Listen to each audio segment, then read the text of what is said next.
El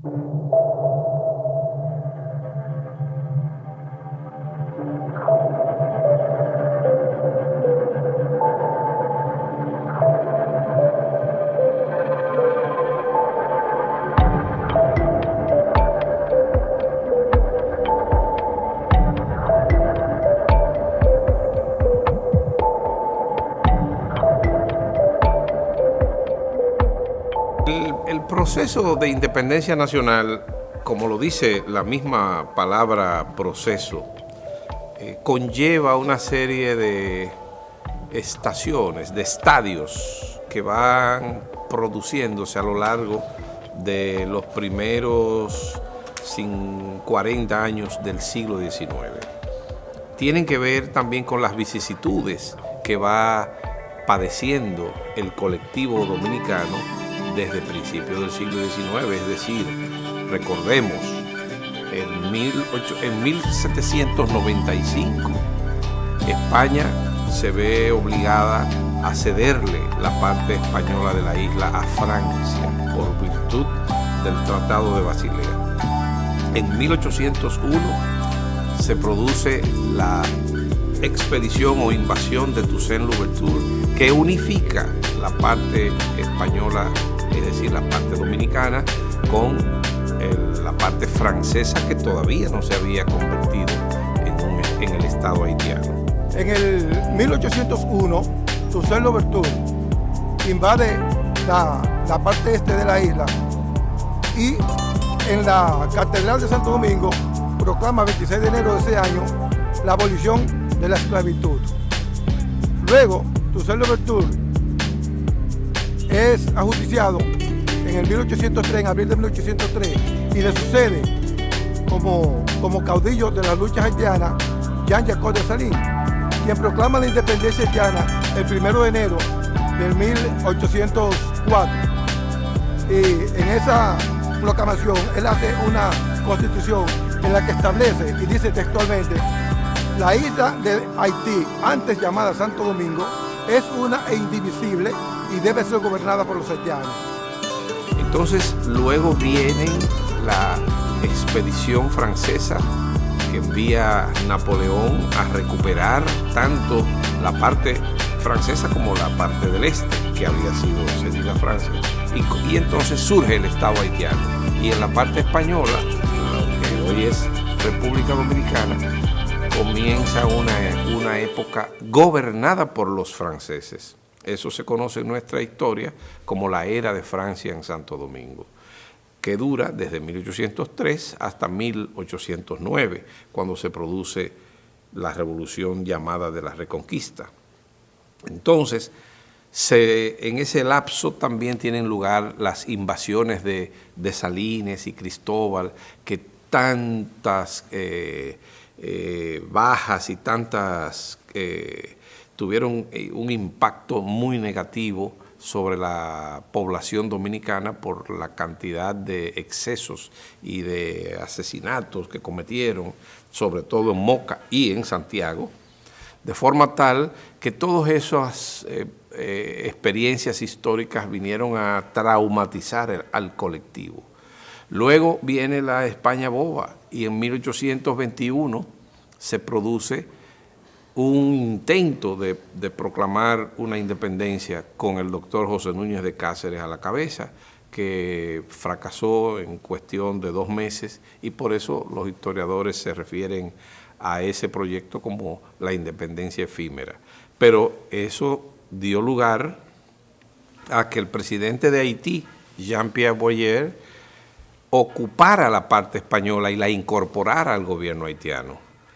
Y sin entrar en muchos detalles sobre ese periodo, que duró 22 años, es precisamente la ocupación haitiana la que al cabo de 22 años va a dar como resultado que los dominicanos adquirieran mayor conciencia de su condición de pueblo y de nación, con características propias y con los mismos derechos que tenían ellos para ser independientes, y es así como surge desde 1833 un grupo de jóvenes que comienzan a trabajar por la idea de separar la comunidad dominicana de la comunidad haitiana para crear una república libre e independiente de toda dominación extranjera, y es ahí donde descuella Juan Pablo Duarte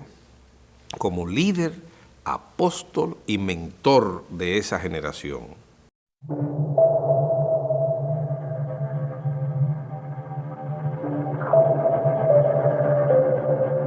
El 19 de marzo es la fecha en la cual se produce el bautismo de fuego dominicano frente a la República de Haití. La gran batalla, la gran primera batalla de la primera campaña de la Guerra de Independencia se produce en Asua el 19 de marzo de 1844. Cuando Haití proclama su independencia, Francia, que era la metrópolis, no reconoce la independencia de Haití y establece para reconocer su independencia el pago de 150 millones de francos, que para la época era mucho dinero. Aunque Haití era la colonia más próspera, no tenía esos recursos. Entonces ellos miraron hacia la parte este y optaron ocuparnos para poder cumplir con ese compromiso, el pago de ese compromiso, de ese dinero. Que la batalla de Asua, librada el 19 de marzo del año 1844, fue resultado de otros acontecimientos que se inician la mañana memorable del 16 de julio del año 1838, cuando en la casa de doña Chepita Pérez se conforma la Sociedad Secreta La Trinitaria, liderada por Juan Pablo Duarte, y donde tuvo una participación destacadísima de entre los 9 jóvenes fundadores, un azuano, Félix María Ruiz. 6 años después, la noche del 27 de febrero, se proclama la independencia. Después que se proclama en Santo Domingo la independencia, el 27 de febrero, el 4 de marzo, pocos días después, el presidente Gerard obtiene autorización por parte del Poder Legislativo haitiano para marchar hacia la parte este de la isla, encabezando él personalmente una de las columnas del ejército que iba a traspasar la línea fronteriza para ahogar el movimiento separatista. Lo que provoca que se dé esta contienda bélica, esta gesta, es precisamente eso. Las intenciones del gobierno haitiano, encabezado por Charles Herald, de volver al territorio para recuperar lo que hacía días se había proclamado como independiente del Estado haitiano. El plan de Gerard era tomar tanto por el norte como por el sur la ciudad de Santo Domingo. La columna izquierda del ejército iba a entrar por Dajabón, llegar hasta Santiago, donde él pretendía reunirse con el comandante del departamento de Santiago y llegar hasta Santo Domingo. Y por la columna derecha, que era comandada en una primera columna por él personalmente, que entró por Comendador Elías Piña, San Juan de la Maguana, y la columna que venía por Neiva, que estaba comandada por uno de sus generales, para confluir ambas en Asua. Desde ahí entonces marcharían hasta Santo Domingo y se encontrarían con la columna del norte. Pedro Santana era un hacendado del Ceibo, tiene un ejército propio. Él no era militar en sí todavía, pero tiene un ejército propio y viene con sus hombres a la capital.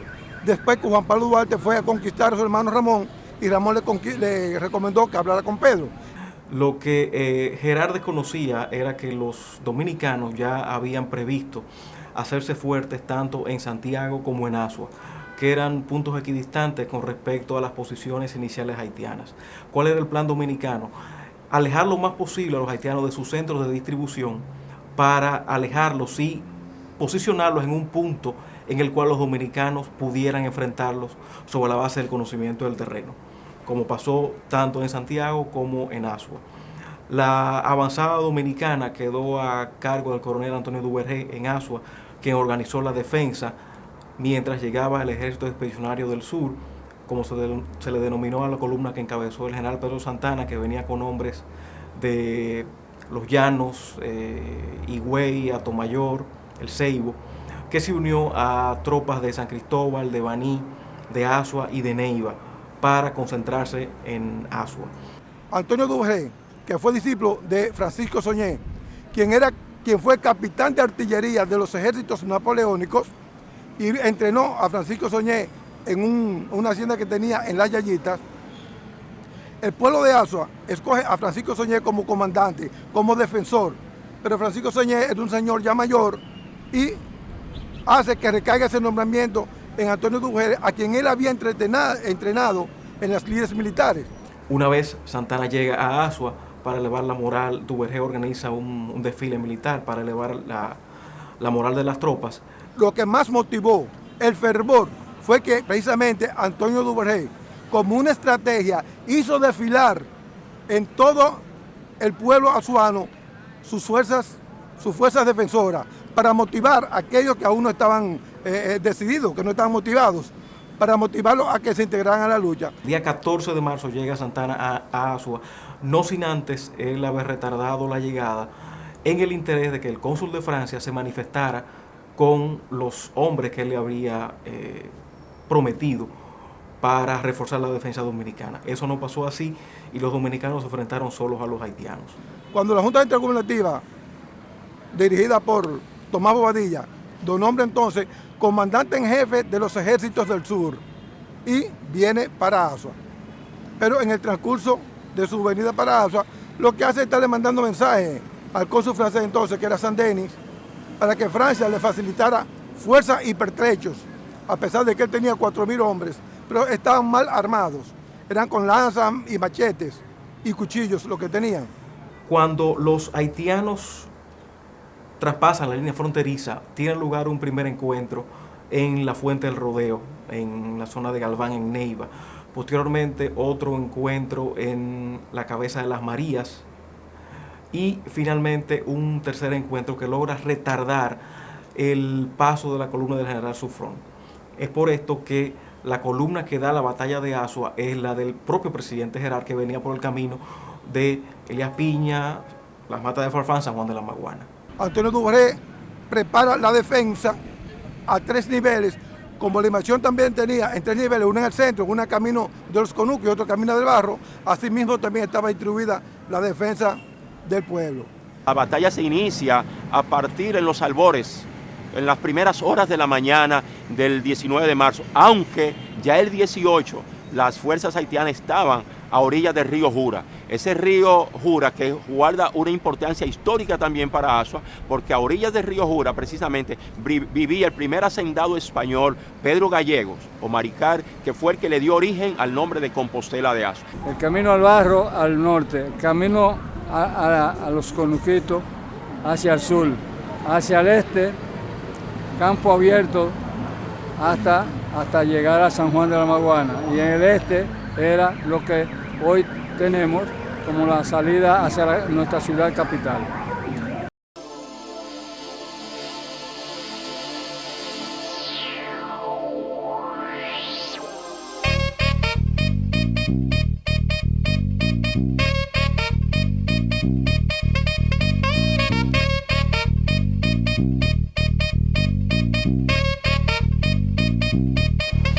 En Azua, específicamente ya entrando en el detalle del combate, se producen 3 ataques de los haitianos a las 3 posiciones defensivas que tenían los dominicanos establecidas. Una primera posición, la central, donde estaba la artillería a cargo de Francisco Soñé. Una segunda posición que estaba en la zona del Fuerte Resolí. Y una tercera posición que estaba más cerca de la ciudad, en la zona del antiguo convento colonial de la ciudad de Azua. Los haitianos intentan un primer ataque al centro, que es aniquilado por la artillería de Soñé y por la fusilería posteriormente dominicana. Ellos intentan un segundo ataque en el flanco izquierdo dominicano, que es también rechazado, en este caso por fusilería y cargas al machete. Y cuando trataban de realizar una vinculación con el otro cuerpo avanzado que estaba en el flanco derecho, también fueron repelidos por los dominicanos, igualmente con fusilería y cargas al machete. Debo decir también que en el encuentro con el flanco izquierdo también fueron atacados con cañones. El combate fue Duvergé, Francisco Soñé y algunos de los azuanos participaron en la distribución de los sitios estratégicos para hacerle frente a la hueste haitiana, porque se sabía que venían con una ventaja enorme de 10.000 hombres que tenían ellos bajo las armas. Y aquí nosotros no creo que llegáramos a 2.000. La batalla duró aproximadamente 3 horas y media, pero fue tiempo suficiente para frustrar las pretensiones vanas que tenían los haitianos de que con un ejército poderoso, que eran 10.000, 20.000 realmente, porque eran 10.000 que dirigía Suffren y 10.000 que dirigía y 10.000 que dirigía Charles Gerard, eran 20.000. Pero cuando sucede la batalla durante 3 horas, que son diezmados, son acabados, algunos historiadores dicen erróneamente y siguiendo la versión de los historiadores haitianos, Jacques Presmar y Dobert Dorvelaz, quienes establecen que solo fueron 25 los muertos que ellos tuvieron y alguna baja de heridos, cosa que no es verdad, porque donde hubo 2 cañones disparando fuego y donde hubo descarga al machete, que ellos no conocían eso, no es verdad que iban a haber nada más 25 muertos. La batalla de Aswat tiene lugar entre 2 cuerpos disímiles en cuanto a número. Los dominicanos alcanzaban cerca de 2.000 hombres, los haitianos 8.000, aunque por una carta de Saint-Denis, él refiere que los haitianos en el momento del combate no pasaban de 800 hombres y los dominicanos de 500. De manera que habría que jugar en cuanto al número de hombres que ciertamente se enfrentaron específicamente. Es una batalla que tiene una duración de 3 horas, a diferencia de la de Santiago que fueron 5. Es similar la forma de actuación de los haitianos en base a 3 ataques. Lo mismo pasa en Santiago, aunque hay autores que dividen en Santiago los ataques en 5, segmentándolos aún más. Pero indudablemente que son 2 batallas decisivas, aunque hay autores que señalan que la de Santiago es la que sella la independencia, porque de no haber sido detenidos los haitianos en Santiago, no existía en la zona norte ningún otro punto en el cual poder hacer una resistencia por mucho tiempo. Ni en La Vega, ni en la zona de San Francisco de Macorís, ni en la zona de Cotuí. De manera que si no hubiese sido por Santiago, la independencia hubiese prácticamente fracasado. Pero por supuesto, hay también que resaltar el papel que tuvo Duvergé al impedir que los haitianos pudieran traspasar las colonias del Número y el Maniel en el sur. Y los dominicanos estaban emplazados, empezaron a emplazarse, y vamos a coger como referencia 2 puntos. El camino de los Conuquitos queda hacia el sur, totalmente al sur de donde estamos hoy, pero más adentro de donde estamos. Luego tenemos el convento de la Merced. En el convento de la Merced emplazaron los dominicanos un cañón. Y el otro cañón, hay posibilidades de que lo emplazaran por este lugar donde estamos ahora nosotros. Quizás no tan hacia el sur, sino hacia, más al este. Los haitianos, los que venían por el centro, estaban dirigidos por Charles Gerard, que era el presidente de Haití. Los que estaban más al sur, por Neiva, estaban dirigidos por Agustín Suffren. Y por el norte estaba dirigido por Luis Pierrot. Pues los que venían con Charles Gerard se adelantaron a los de Suffren. Por eso, cuando llegan, él incluso pensaba que el Suffren ya estaba aquí.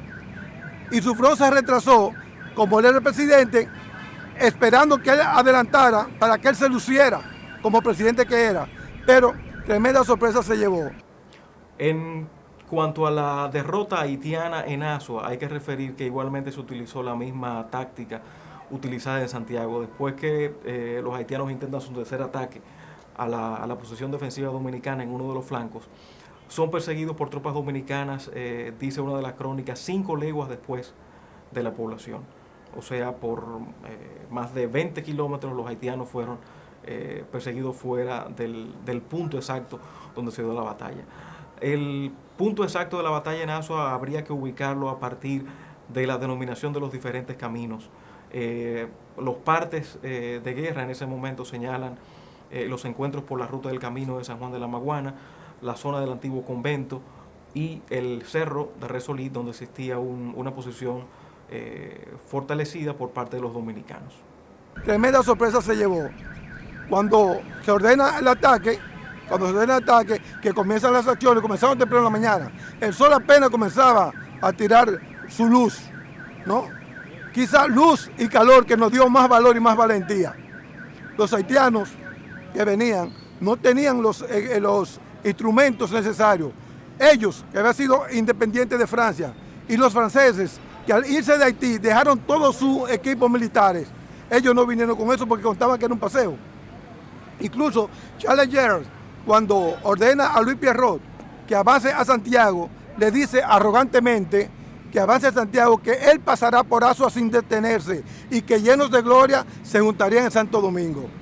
Pero como hemos dicho, la valentía, el coraje, la honorabilidad y la dignidad de los azuanos hicimos que eso no fuera así, deteniéndolo en una sangrienta lucha por la independencia nacional. No, aquí lo que pasa es que los dominicanos, principalmente los sureños, junto con los también que trajo Santana del Ceibo, que eran los macheteros, también participaron. Hay algunas contradicciones con la situación de Santana. Mira, Santana llegó aquí como jefe del ejército azuano. Su segundo era Duvergé. Él llegó el 18 en la tarde. Quizás no tuvo momentos de gran relieve como lo tuvo, por ejemplo, el encargado de los cañones, que era venezolano, no era azuano, era Juan de Castro que se llamaba.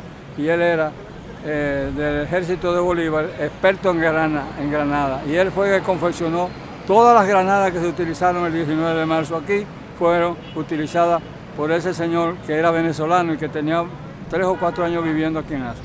A ese señor, el único que se condecoró en la batalla fue a él. A él lo ascendieron a capitán del ejército dominicano. Santana, en este momento, después del triunfo en Azua, toma una decisión que ha sido muy criticada, pero que desde el punto de vista estratégico era lógica. Santana sabía que la columna de Sufrón, que venía por Neive, que se había retardado por efecto de esos combates que habían realizado los dominicanos, venía con artillería, venía con caballería, elementos con los cuales no contaba la columna de Gerard. Y en vista de que la unión de esas dos columnas, de Gerard y Sufrón, iba a superar el número de los dominicanos, Santana toma la decisión de abandonar Azua y replegarse entonces en Sabanagüey, traspasando las lomas del Número y el Maniel, donde él deja una avanzada dominicana a cargo del coronel Antonio Duvergé, quien va a impedir en todo momento el traspaso de los haitianos por esa zona. Quienes son del sur o quienes han ido al sur saben que en ese punto de la carretera que se abre a la bahía de Ocoa tenemos un desfiladero entre dos montañas que hace imposible el acceso. O sea, en esa época evidentemente debió haber sido un espacio mucho menos inaccesible que ahora. Y a partir de esa apertura hacia ese valle, sabemos que Azua se encuentra en una zona plana, de manera que era poca la resistencia que los dominicanos podían realizar en ese momento. Los haitianos de esta manera no logran romper el cordón defensivo que habían tendido los dominicanos en Azua y tienen entonces que replegarse sobre el río Jura. En un momento de la batalla, un oficial dominicano da un tiro a un oficial y por la reacción de los haitianos ante la caída de ese oficial, se entendió que era el propio presidente Gerard que había fallecido, lo que posteriormente se desmintió, ya que Gerard se había retirado justamente para decidir las nuevas maniobras a tomar y en espera de la columna de Sufrón que venía por el camino de Neiva y que no llegó en ese momento del día 19. Los dominicanos también habían organizado una armada, armando con cañones unas goletas de comerciantes de Santo Domingo, a cargo de Juan Bautista Cambiaso, Magiolo y Juan Alejandro Acosta, que también acabaron con esta flotilla haitiana.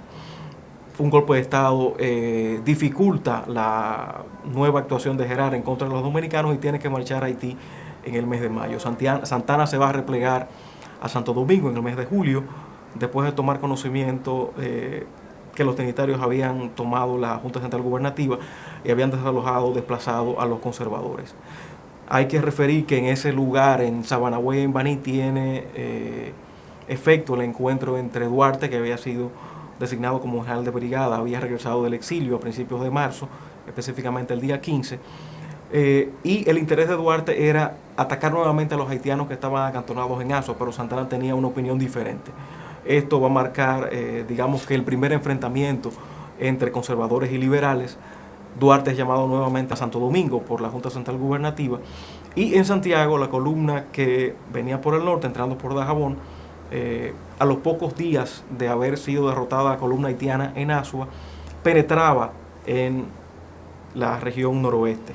También hubo combates retardatarios antes de llegar a Santiago, e igualmente los haitianos fueron vencidos en esta ciudad, producto del enfrentamiento que tuvo lugar el día 30 de marzo, día después de Azua, comandando el ejército dominicano José María Inver. De la batalla del 19 de marzo de 1844, cabe destacar la espada de la libertad de Antonio Duvergé, así como también de Francisco Soñé, Nicolás Mañón, Vicente Noble, José Leger, entre otros grandes azuanos, hombres y mujeres que aportaron con su valentía ese orgullo que debemos tener nosotros hoy de sentirnos dominicanos.